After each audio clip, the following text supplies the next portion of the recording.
Hey everyone, it's Sybil. I am Sybil Wilkes. Welcome to a wonderful day with Khameron Riley, our political contributor, and a very special welcome back to the one and only Guy Torry. How you doing, Guy Torry? Gito, the place to be. Got kicked out your favorite university. I'm here. I'm here. Got my pink on. I see I you got my pink celebrate. You're on. observing Breast Yes, Cancer Awareness I Month. Good for am. you. I love the boobies, so Good for I want to you. support them in more ways than one.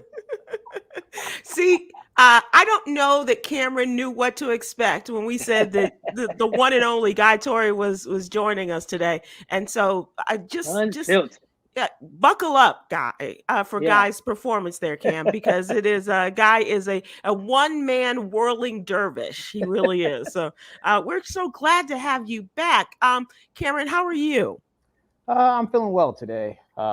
Tuesdays are like my Mondays, so Okay. I made a serious attempt to wake up, meal prep, exercise, and I'm hoping that the rest of the week goes well. I'll let you all know. Okay, You okay. can't Well, hope, man. Prayerfully, it goes well. Not hope. Hope is the I agree. excuse. Say, well, I don't try and I don't hope. I don't try. It's an excuse. But when you do, you don't make your goal. You don't do it. Well, I tried. I hope to, man, look, forget hope. You got to go with prayerfully the rest of the week is going to go well. Okay, Period. great. I'll make sure to Claim get it. that in before bed. And Words to hopefully live Monday by, goes well. Guy Torry, and you have a lot of those. Guy, what are you doing these days? Let's talk about you going out on the road. I know you are coming to the Dallas Fort Worth area. Yeah. Arlington Improv this coming weekend. Me and Miss Pretty Ricky. It's going to be a great, Oh, great show. nice. I got a lot of stuff to talk about to get off my chest. Working on a special, so some old stuff I gotta see if it still works. you Right? know, you take a year off the road and it's like, okay, this you got to see if it fits in the new act. Right. Sometimes it doesn't. Sometimes it's past its the expiration date on the joke Mm-hmm. is gone. So it's gonna be fun playing in Arlington at the Improv. Yeah, so I've been back on the road a little bit, doing some things. I heard you all talking earlier off the air about how some comics don't like to watch other comics. It depends on who the comic is, Mm-hmm. as far as like the ones watching and who you're watching. Sometimes it can you don't know what you take in your ear gates and your eye gates, and you may Right. repeat it. So you watch it with you know ears that say, okay, you can be inspired by it, Gotcha. but it's hard, it's tough. I know. This past weekend I did the Improv in Hollywood. I was watching the show before I went in, and we all had some of the same topics, and that Mm-hmm. can mess with you because you can be in your head now like, well, they heard two other comics do this or three other comics do this. They don't want to hear mine, but they may want to because it's your point of view, it's your Your story of the same perspective thing. on Yeah, yeah. but you never want to be in your head like that before going on stage. You just want to go on stage and unleash. So yeah, that's just interesting that So you all talked about that. you have Arlington coming up. You have Denver, Denver, Detroit. one night in Denver, yes. One night in Detroit, Denver, one night in Detroit. yeah, that's all I Wow. need in both cities. Any longer, you may lose your life in Detroit. No, And I at the love end of the Detroit. month, you have Hartford, Connecticut, and then Hartford, yeah. Nashville. Nashville, yeah, that's actually Nashville just came by yesterday, actually. Nice. Uh, so yeah, I'm excited to get back out there. And So let's talk about TV because you have a an episode coming up, The Real Husbands of Hollywood, right? yeah, yeah, I was kind of putting acting on the back burner a little bit, Mm-hmm. focusing on producing the doc, and also I'd never done a comedy special, so focusing on that special, and so it can be ready by the same time the doc comes out, and we have that synergy. Sure. And so acting was on the back burner, and they called me to do, a cameo, if you want to call it, on Real Husbands. And I was like, all right, I haven't acted in a while, and I kind of got bit by the acting bug again. Oh, I You got you know, again. yeah, it got me again. Especially being around Kevin. Kevin's energy is infectious, Yeah. so he has a good energy, and just it's just good to be on a set with a script again, rather Mm-hmm. than loosely scripted. It's Real Yeah. Husband Hollywood. It's a reality Right. show, but Right. it's loosely scripted. And we're going to come back to talk about it, but tell people about the documentary that I'm so excited about. We're going to go a little bit more in depth about it as we go through this evening. But tell Cameron, as a matter of Yeah, fact. just finished a documentary that I was blessed with about a comedy that I created called Fat Tuesdays, PHAT, which really at the time was groundbreaking. and it really was an assignment from the man above because I had no idea what the hell I was doing. None, zero, zilch. So I was definitely being obedient and being guided with that. Now that I look back on it, and it's on Amazon Prime. Kelsey Grammer is co-producing it with me. The great Reggie Hudlin directed it, and it's just a great piece that came together. And I got a lot of favors from a lot of talented people who gave their time and risked their lives because it was during COVID. Sure. We made sure everybody was safe though. You guys took a lot of risk. Yeah. We took a lot of risk, and but it was the reward is worth the risk that we took, and it'll be out prayerfully first quarter of next year, and I think it's gonna wake some people up about the comedy game.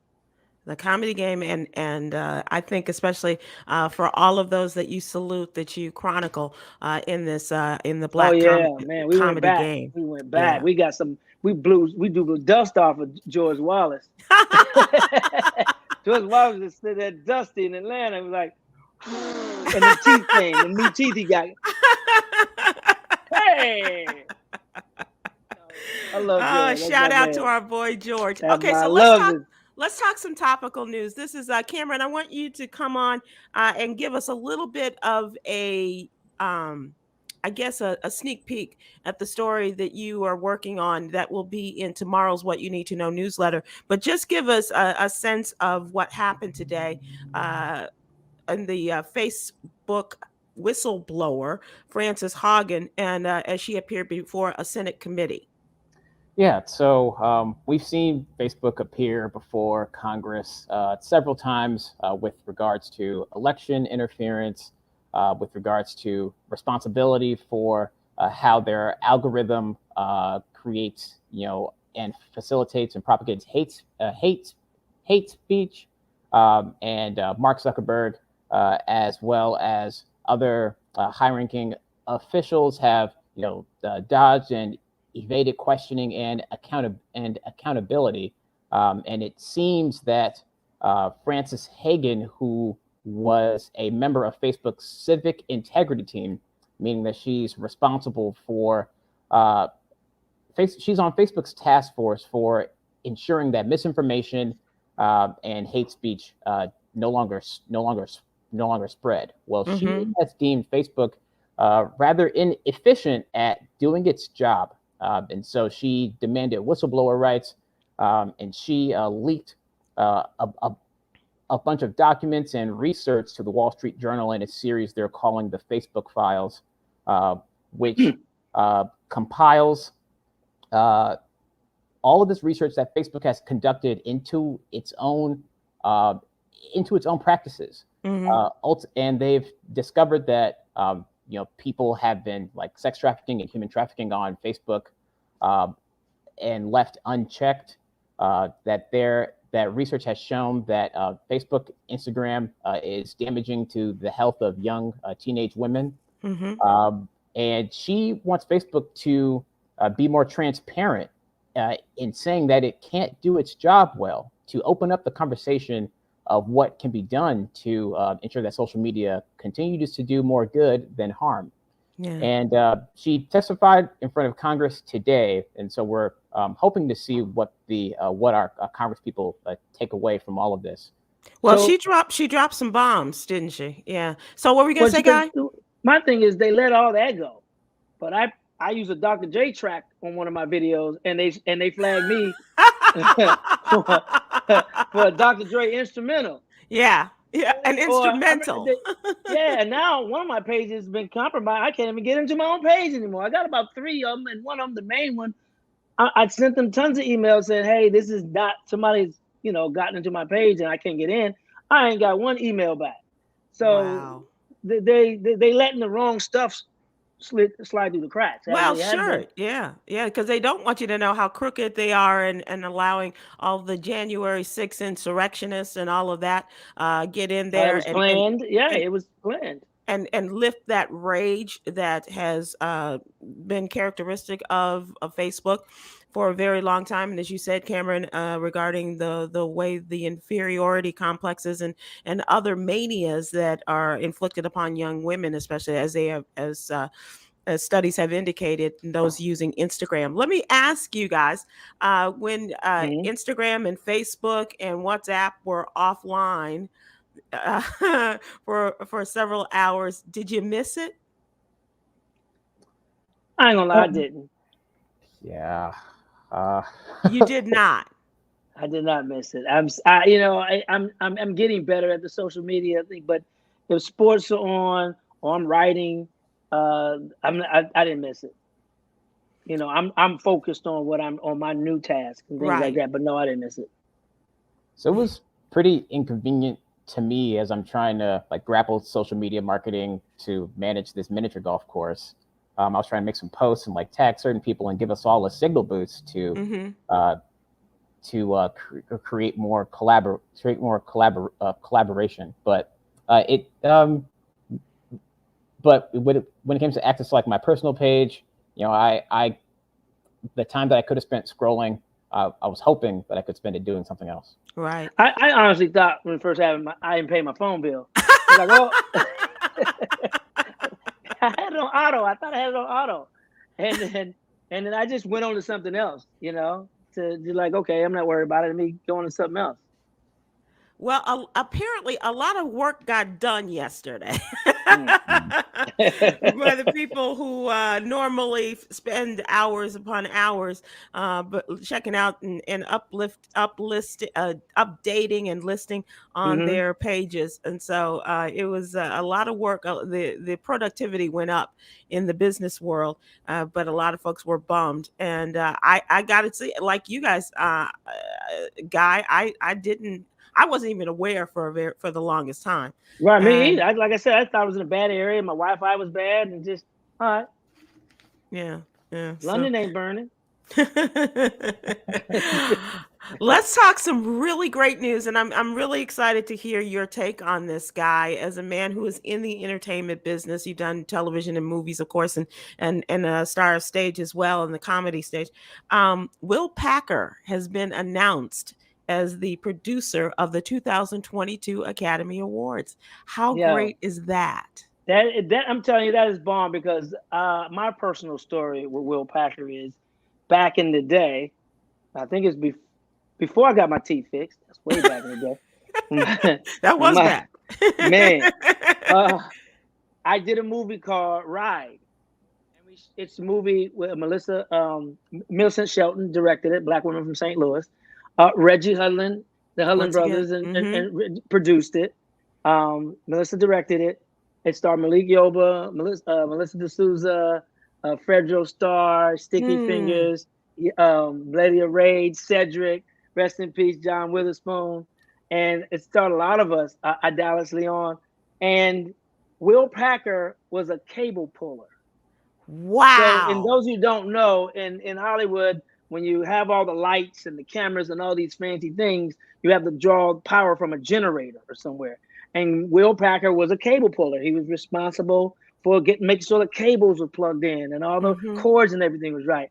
And to see him go from that to where he is today, and he's still being the same person. Yeah. Is like, wow, those are people you root for. Yeah. Those are people you love seeing in those positions. And now that you see the excellent job that Reggie Hudlin did the last 2 years with the Emmys, especially last year during COVID, producing the Emmys on short notice and doing what he did is boom. I mean, they are really finally starting to see how creative we are. And I mean, they always saw it. I think they just now it's like, okay, we gave white people a long time. Let's give these black people a chance, because we're way more creative. It's just fact. And then if they, tap even more into our black women, they're going to give even more creativity and even better stuff. And they're starting to do that now. It's gotten a lot better. I mean, your girl Regina King is at the top of her game, and and getting the acknowledgement of all of her hard work and talent. Exactly. So it's good to see Will in those shoes, and he definitely earned it. It's not one of these affirmative action things. It's not one of these things. Well, let's give. No, he earned it. Blood, sweat, and tears, from TV to film to behind the scenes to now live shows, and he's done it. He's earned it. Yeah. I was telling Cameron about Will because we knew Will on the show from his days at Florida A&M because he was a college mate of Oscar Joyner's. And he was, Cameron, he was an engineering major. Right. Oh, wow. Probably in electric. That's why he was a cable puller. He was Yeah, in the electric department with the film because we shot in Jacksonville, Florida. gotcha. Exactly. And he went and started those and always wanted to, I guess, to be in this business, but Mm-hmm. he understood how you progress in the business. And his guys telling us about, pulling cables, and that's not an The easy marathon. job. It's a marathon. It's not a sprint. Yeah. And the crew wasn't really treating them. I had a white crew, and they were really kind of like. I bet you some of those same crew members who was kind of like giving them trouble. Mm-hmm. Are probably asking for jobs today. They're probably Yeah. doing the same thing. They didn't elevate, where they thought they would be. But Will stayed the course, soaked in all the wisdom, all the knowledge, the experience, and was patient, made smart moves, surrounded himself by the right people, Mm-hmm. and then voila. Our first project I saw him, I think he was a part of, it was Twa. I Yeah. think it was an That was, independent movie he was that his did. first? I Was think it that was his his first first? thing. There was a Yeah. screening in Atlanta for it during Super Bowl weekend. Mm-hmm. The weekend the St. Louis Rams won the World Series, greatest on turf. Just throw that in there a little bit. No reflection on how we played this past Sunday. But anyway, Okay. look. But Will, that was the first like production I saw him like, I guess, produce or direct from the cable pull. I was like, great.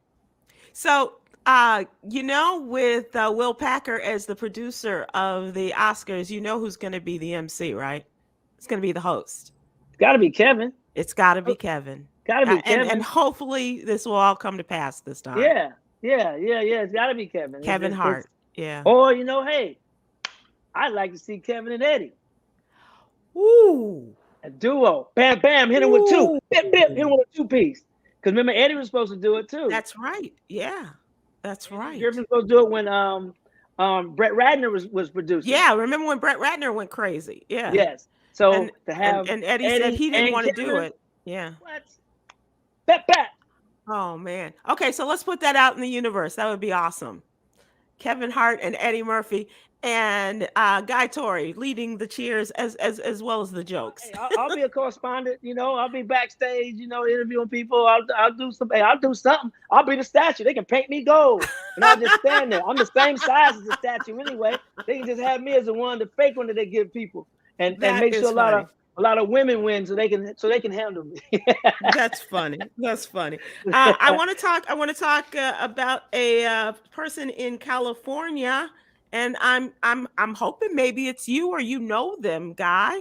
The one ticket owner of the 700 million Powerball jackpot that was bought in California.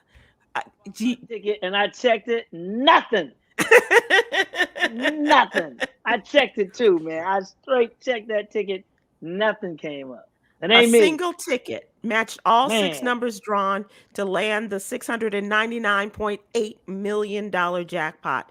It's been growing since June, and it's the 7th largest prize. And of course, depending on how they choose to take their money, well, they'll take it in increments, yearly increments, or if they'll take it in one fell swoop. This means the cash option would be $496 million. And I don't want to hear people say, oh, most of that's going to be taken up by taxes. Cameron, you may not know a lot about taxes right now, but for $700 million, I would take that and give whoever their cut is. Okay, let me ask both of you all a question. Cameron, if you won that, what would you do with that money? $700 million. I'm sorry, it'd only be 500 million after taxes. Right. Oh, 500 mil. Okay. I'd give $100 mil to my mom. I'd give $100 mil to my grandma. I would pay myself $500K and then invest the rest. Nice. Sybil? I would donate to a number of organizations, not the least of which I would charter the Tom Joyner Fantastic Voyage several times over in order for Tom to get the money for the historically Black colleges and invite all my friends to come on the cruise. with all the talent that we normally have. And you don't have to work if you don't want to, but you want to get up and tell some jokes, Guy, you're more than welcome. But You know, they worked the definitely. hell out of us on that cruise. I know. Lou Calhoun and the rest of them, right? Man, let me tell you, first of all, I'll pay my family to leave me alone for the rest of my life. I'll break them off some money and pay the taxes on the money that I give them. Right? Charity, of course. I'll give some to charity. And then I would start my own studio to start telling more stories of comedians our stories aren't told enough. Especially Black comedians, stories aren't told enough. And I want to start a production. I would start a production company and fund my own stuff and tell more of our stories and get more of our stories out there. I love it. I absolutely love it. All right, so let's do what we used to do with the Joyner Show. We'll get into a pool and perhaps we can come up with another big prize like that. I love it. Absolutely love it. It's now time for What You Need to Know. Guy, as you know, well before Cameron came on board, the What You Need to Know newsletter is our daily Monday through Friday newsletter, week daily, and we ask people to go and to subscribe. It's absolutely free. Cameron has come aboard. We also have two young other social activists, including Cameron's sister Quinn, and Coy Malone was the first social justice activist to join us. I'm sorry. It's What's Really Going On. I'm sorry, I messed that up. It's time for What's Really Going On, because this is what is a part of you, Guy, and you brought this to mind as well as another event, and you kind of really talked about it just in the last answer you gave. But what do you want your legacy to be? How do you want to be remembered? And the reason why I ask that is because, Guy, in looking at your social media, you are a part of fundraising 26.2 miles in order to raise money for the school district in your hometown, right? Right. My sister Roberta Torry, retired educator, current head track coach at Kirkwood High School in St. Louis. It's a little suburb outside of St. Louis, but it's the second annual Glory Walk, or run or ride. And what it is I think the Kirkwood School District only has maybe 11% of kids of color. And this Glory Run, Walk, Ride is to raise money for scholarships for the kids of color of Kirkwood School District. It's the second year. Last year, I think they raised like close to $35,000. We want to amp it up this more. And then you can donate anywhere from $10 to $50. You want to do more? Hey, do more. But you can sign up. You can go to kirkwoodschools.org/Glory Run, and it'll come up. And you can join in, which you have the whole month to do 26 miles. So you have until October 31st. I think the deadline to sign up is October 14th, but you can either sign up and just be a couch potato and watch us all exercise, or you can, set your own personal goals and say, you know what, I'm gonna do 26 miles this month, either walking, running, or riding, either one, whatever you choose. And yesterday, what I did was I kill 3 birds with 1 stone. I walked my errands instead of ran my, you got to run errands. I walked my errands in downtown LA. So I got stuff done. Number 2, I need to lose some LBs. Come on, you were doing so well. You're doing good. I know. I'm at Peloton. I'm blowing dust off of it right now. But yeah, I walked and to get some more weight off of me. And then 3, raising money for the Kirkwood School District for kids of color to have, just more resources. And they're definitely our future. And my sister has been so great at organizing. She's actually the legend in the family. It ain't Joe and I. With my dad and mom legends too, but out of the siblings, she's a legend. She's amazing, does amazing work with these panels, because she holds these panels where she invites white administrators to listen to students and listen to teachers talk about how to treat kids of color in the classroom. She had one that was very successful that Nichelle Turner and Jamel Hill did a piece for on the criminalization of young Black girls in schools. And in Missouri, the Black women in prison has gone up like I think 300%. Yeah. So it needs to start at that level, decriminalizing young Black women. So she does an amazing thing. So yeah, and you can go to my Instagram too if you can't follow this information, it's all on my Instagram as well. But it's for a great cause, and we really need to start protecting our Black women, Yeah. Black men. You know, And you it's do that, and so that's why, I thought of you when talking about what your legacy is going to be. And Cameron, I want you to think about that too. Even at your young age, I want you to think in terms of how you want to be remembered. Because and Guy, I want to talk about your artistic efforts in this regard as well. But here's your friend Chadwick Boseman. hmm, And thinking about his legacy, dying at the much too young age in his 40s of colon cancer. But here is now the announcement that has come out that Netflix, working with Howard University, has set the $5.4 million Chadwick Boseman Scholarship at Howard University, his alma mater, right? So he will wow. continue to be a hero even after his death, with the partnership between Netflix and Howard to establish this $5 million scholarship in the late actor's name. And they say it is an immense pleasure and deep gratitude that we announce the creation of an endowed scholarship in honor of alumnus Chadwick Boseman, whose life and contributions to the arts continue to inspire. That's from the president of Howard, Dr. Wayne Frederick. And it embodies his love of Howard, his passion for storytelling, and his willingness Hmm. to support future generations of Howard students. That's pretty awesome. I mean, if we all could have that kind of legacy, I mean, I would like that too, in order to not only still encourage young Black men and women to go into education, like you're talking about, because my mom was a teacher, my grandfather was in education as well. So I think that would be something that I would like to bring both of them into, and continue that legacy in their names, in scholarships perhaps, in their names, for young Black men and young Black women to stay in education, because it's so difficult. Ooh, that's a tough thing.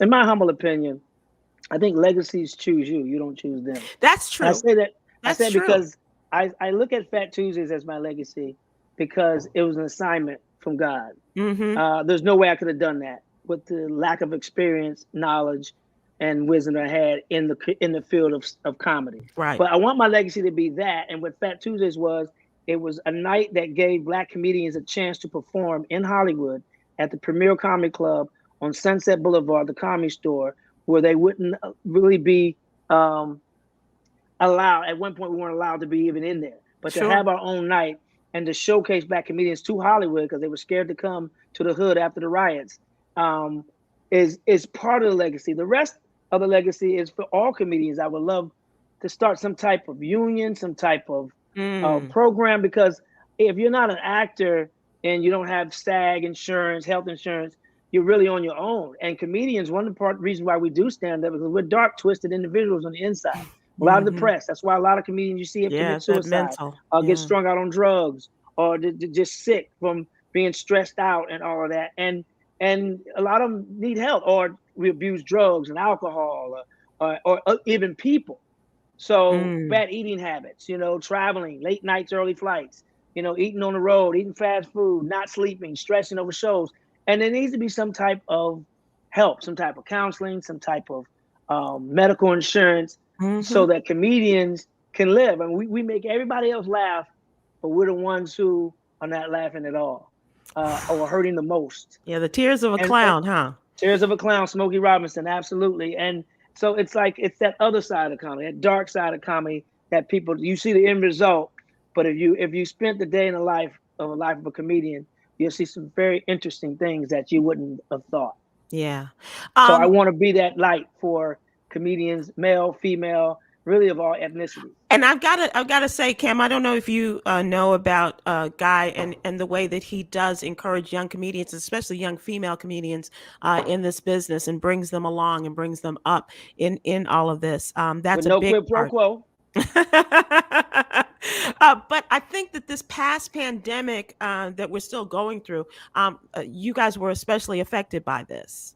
Oh yeah. And even more so because, as you say, a lot of actors and entertainers had their unions, have SAG-AFTRA, but for you guys, I mean, what? Yeah, for the ones who are not in SAG-AFTRA, and thank God I was blessed enough to not need the PPPs and the unemployment, and I just felt like I'm good. I saved that money for someone who really needs it. Mm-hmm. I've been blessed enough to be able. I made it through without it, and but a lot of comedians did suffer. A lot of businesses did suffer, and the internet comedy shows, they were cute, but Mm-hmm. it's not the real deal Holyfield. Right. It's so I would like to have something, if that happens again, where comedians have a fund to draw from or Right. something, Right. especially the no name ones. I mean, yes, Yeah. all the names, but there's a lot of funny brothers and sisters who don't have a name, Yeah. who need those opening spots, those 10 minutes on stage, those feature spots, those hosting spots. That little money that they make gets them to the next week and through the next week, but it needs to be something done. Yeah. Cameron, what are you thinking? What are you thinking in terms of your how would you like to be remembered? As you said, as Guy said, your legacy really chooses you. How would you like to be remembered? Yeah, if I had a choice, I would probably just like to share with people the joys of problem solving and coming together. That's the kind of work that I like to tackle in a lot of my plays.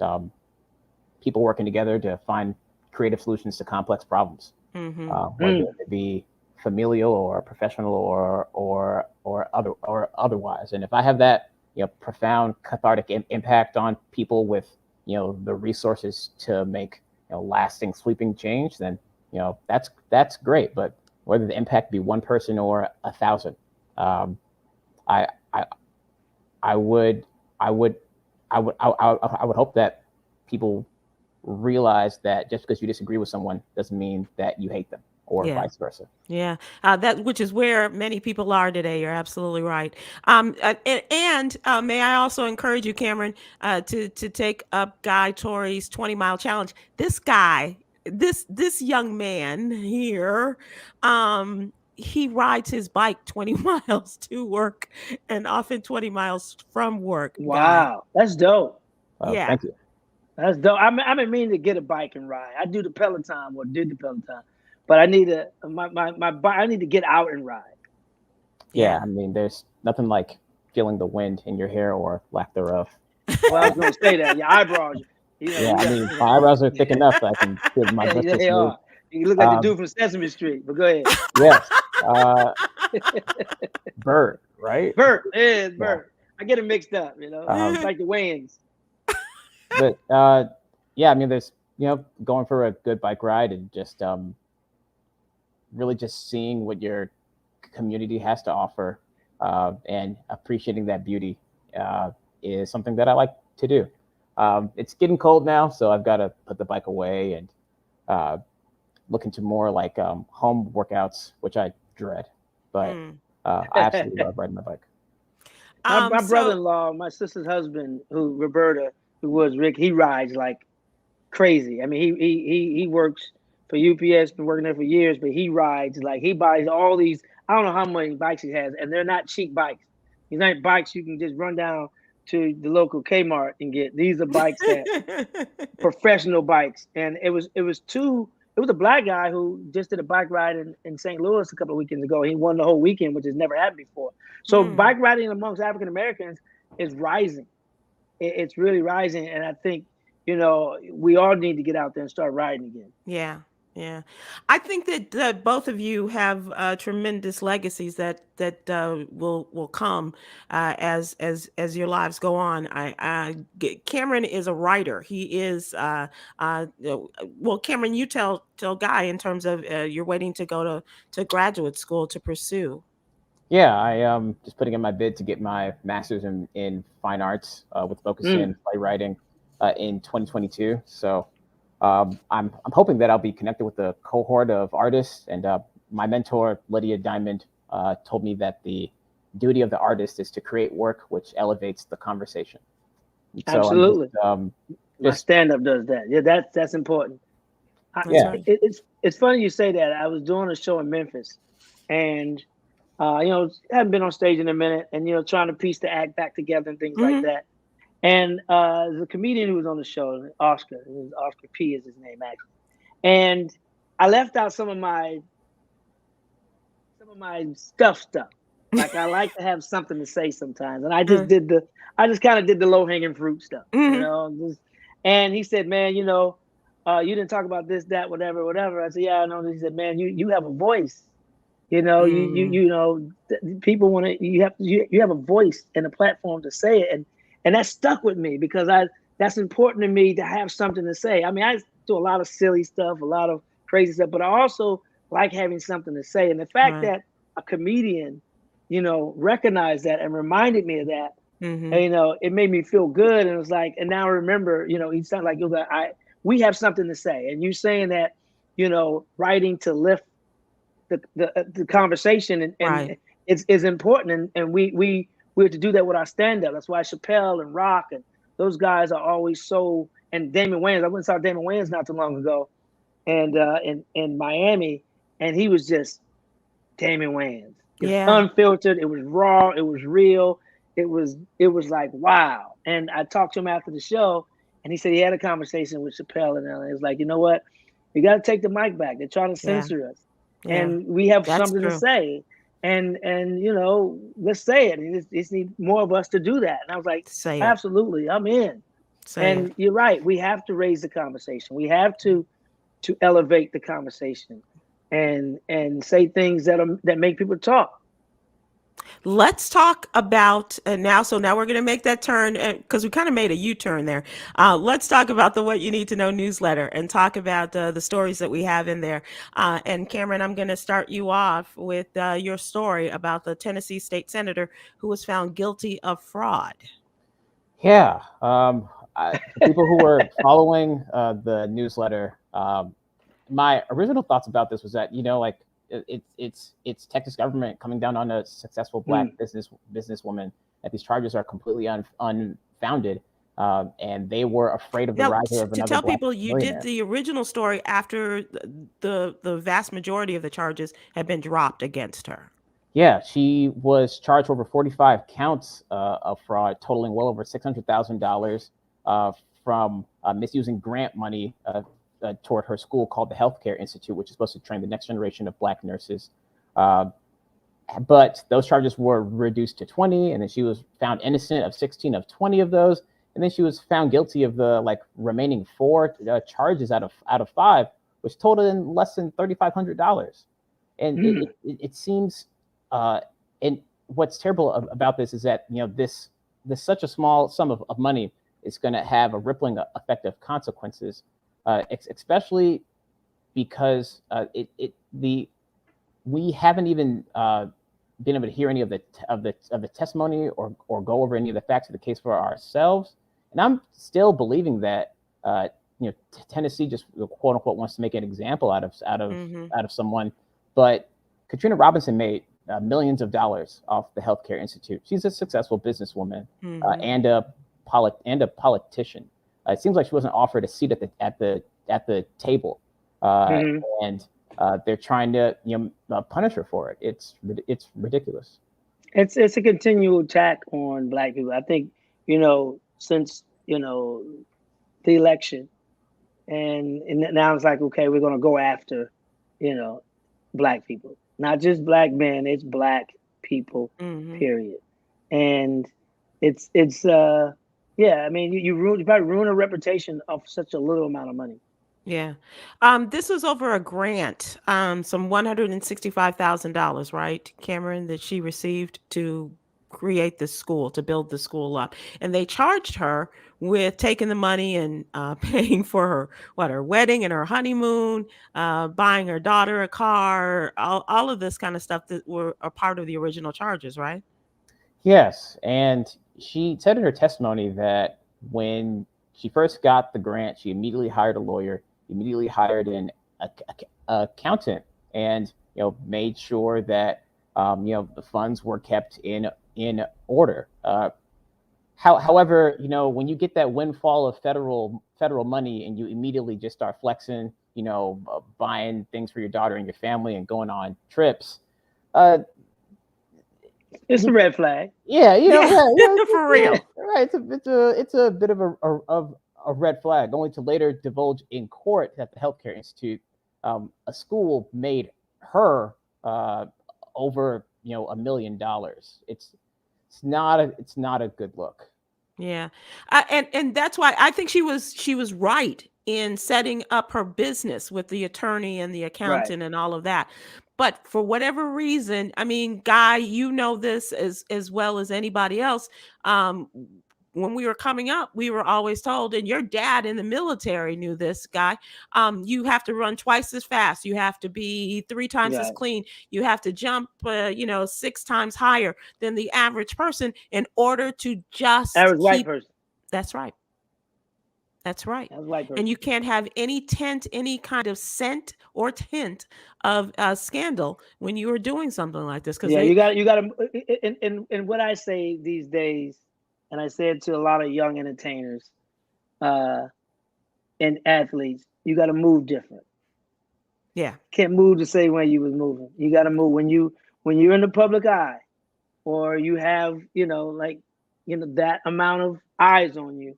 You have to move different. Even I was talking about the Deshaun Watson situation and the Texas Houston Texans quarterback. Yeah. And with the whole massage me, whether it's, I don't know if it's true or not, who knows? If it is true, you got to move different. Yeah. As much as you want to be regular and show people you didn't change, you didn't forget where you came from. There's a pressure in the Black community when you make it that you want to still let people know that you ain't changed, the money ain't changed you. Right. But you still have to move different. You can't move the same way that you used to move when you didn't have eyes on you or you didn't have that amount of money. You have to move different. And I don't mean do anything secretly or illegal. It's just that you can't do the same that you used to do. Yeah. I think people like LeBron have recognized that. And even as he brought his boys, his people along with him, he understood that, as you say, the move had to be different. But I'm sure some people got left behind who weren't who didn't fit into what he was trying to do or didn't want to go with that plan. Right. I'm sure some people got you, and you're gonna have to leave some people behind. Let them talk about you. Oh, he got Hollywood. Oh, he's so. Yep, because you wasn't with the game plan. Yeah. The game plan happens has to in change. the illegal world. It happened in the drug game. Right. You gotta move different. Right. Cameron, this is something that you talked about in the current newsletter, and as we talked about earlier, to give people a little foreshadowing of the story that you are working on today regarding the testimony of the Facebook whistleblower before the Senate committee. Also in our newsletter every day, we have a coronavirus section. It is so well done and so well maintained, and giving people an update. Of course, we have just passed the 700,000 mark of the number of deaths as it relates to coronavirus. So we talk about that, but we also talk about some of the other sides of this. And I wanted to talk to you, Guy, about your boy, Andrew Wiggins, who made it clear he did not want to take the COVID vaccine, but he felt like the NBA and the government forced him into getting the shots. He said the only options were to get vaccinated or not play in the NBA. It was a tough decision. Hopefully it works out in the long run. And in 10 years, I'm still healthy. What do you think about those people then? I mean, when you say your boy, I know you mean it, not literally. No. Right. But no, certainly. I mean, I'm not anti-vax. I'm not pro-vax. I'm pro-responsibility. Mm-hmm. If you feel like you want to take it, then take it. I'm not going to look at you any type of way. If you feel like you don't want to take it, then I just say be responsible.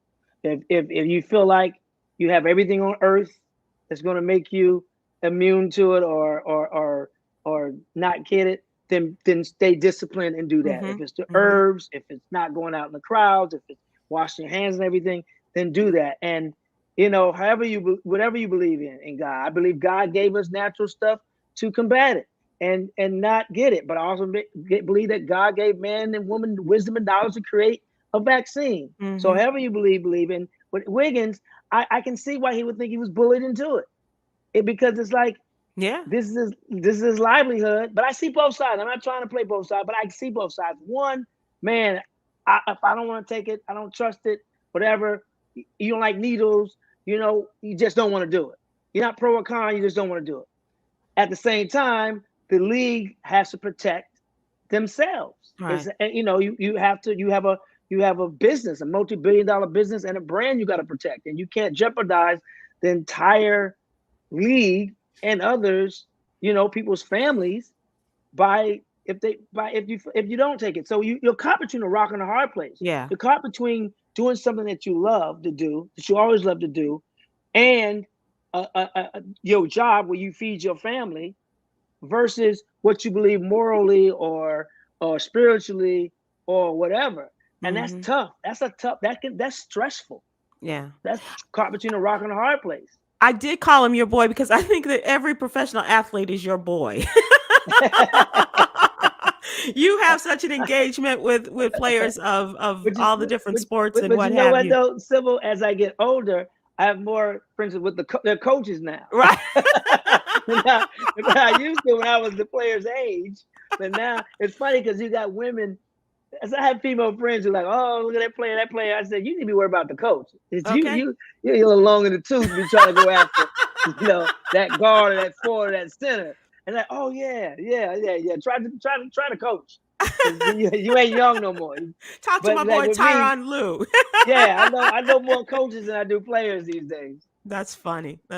Cameron, what do you think about this with the whole deal with the players and Andrew Wiggins of the Golden State Warriors and other players who felt that, as Guy said, we're between a rock and a hard place in terms of getting the vaccine? Yeah, when the pandemic comes around, the rules of the game change. And the pandemic dealt us a list of restraints. We can't publicly gather. If we do, we have to protect one another, and people making the decisions need to exercise some responsibility and be honest. No one wants to see people playing basketball in masks. So what's the alternative? How can we still have our cake and eat it too? And follow. You can't do the bubble all the time. The bubble worked for the right. bubble. But you can't do that, and because fans want to be at the games, and the players want fans at the game, and the owners want fans at the game. Yeah, of course, yeah. So I remember being in Atlanta the night that the NBA said we're closing down. And there was like a pall over the restaurant bar where we were watching. The people were like, because this is just such a tremendous sport, and it's so engaging of the audience as well as the players. But something, and as you said, you can't be in a bubble the way, and they were very successful at it. But in terms of that give and take and the morale boosters and having cheering and all of that with your fans. Or the wobble. The wobble too. The women's the WNBA. Exactly. But when I heard the news that it was shut down, I felt the same when I heard Magic Johnson had HIV, the HIV virus. It was that same all the wind left out of every room. Yeah. And can you believe we're coming up on the 30th anniversary of that? Man, I was working at the WIC office, Sybil. I was at the WIC office. I was writing a WIC voucher for a client, and the radio was on, and I just because that's the reason why I'm a Laker fan. It's because of Magic Johnson. Right. If I moved to LA, it was because of Magic. So when I heard that, I was like, man, I had somebody else finish the voucher. I had to leave. Had to leave for a minute, man. Yeah. It was tough. It had that kind of impact on people. Absolutely. Oh yeah. Absolutely. Cameron, when I say it was 30 years ago, this was just after you were born. I realized that. I was born in 92.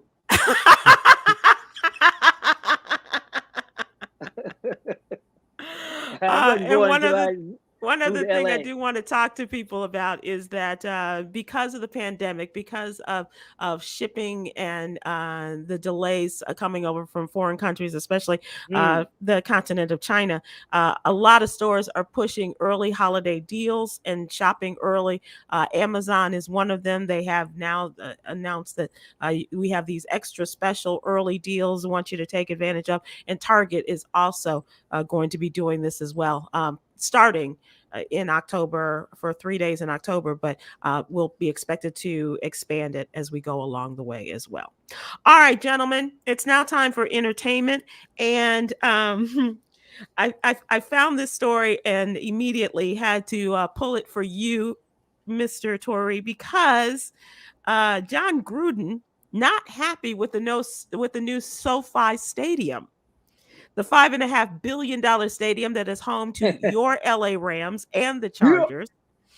He went off on it and said that it's awful. It's an awful design especially for the weather delays and for the locker rooms. He had a hard time wrapping his head around this delay, considering SoFi Stadium is technically an indoor-outdoor building, and says the whole fiasco had an impact on the game.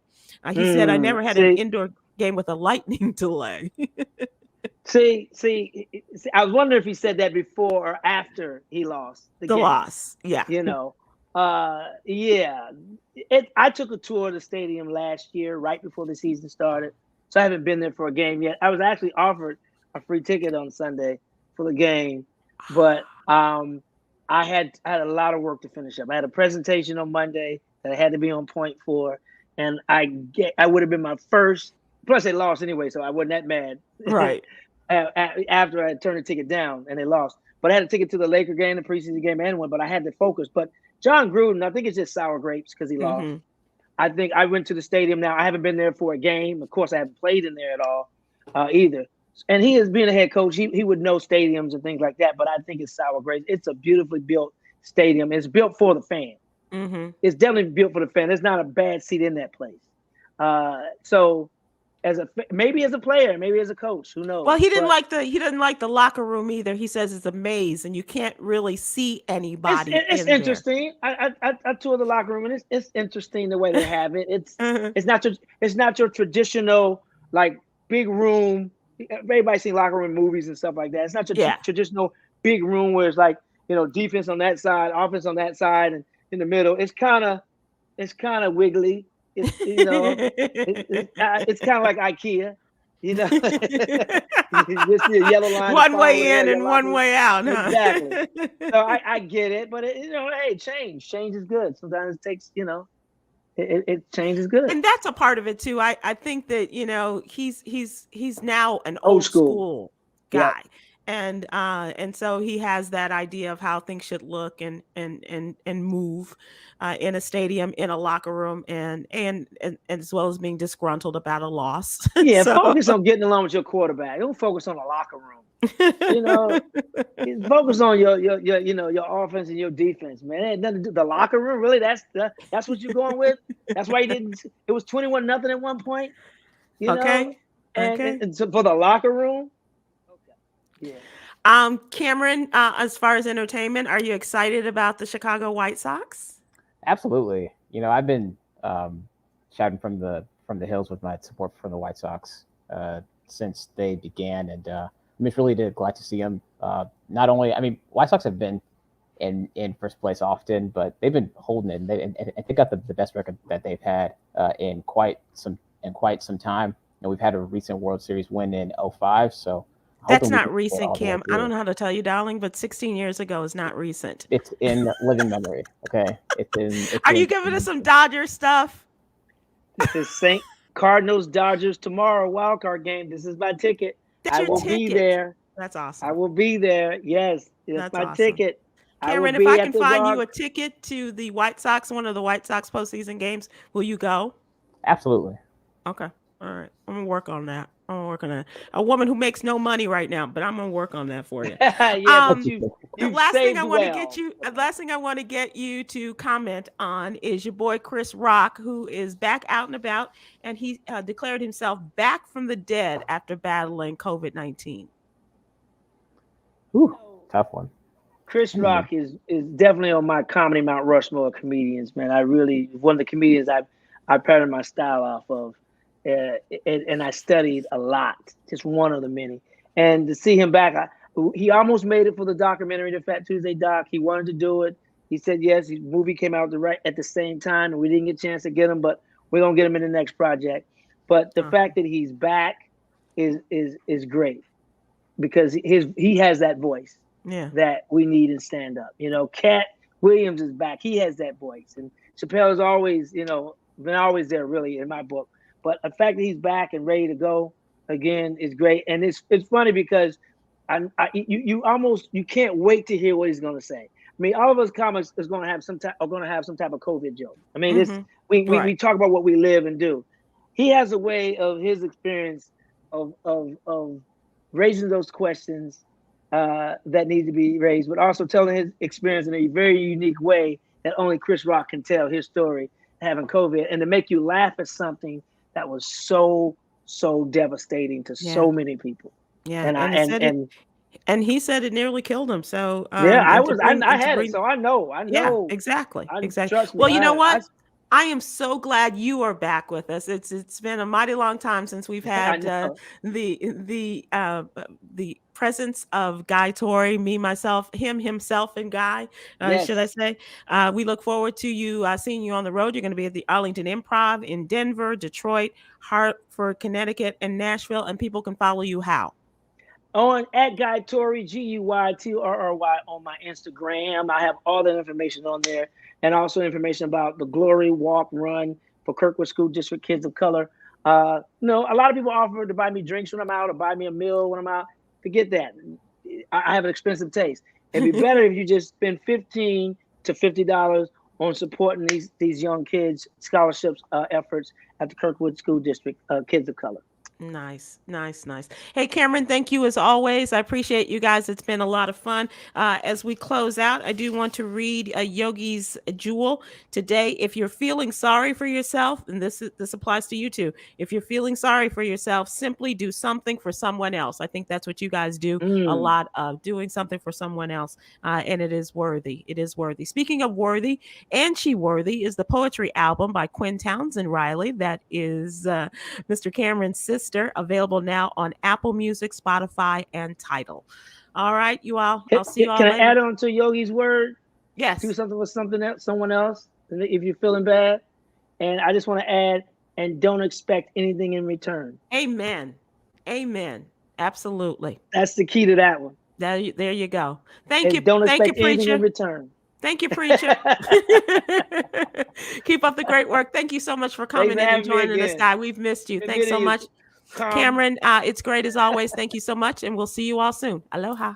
See you all.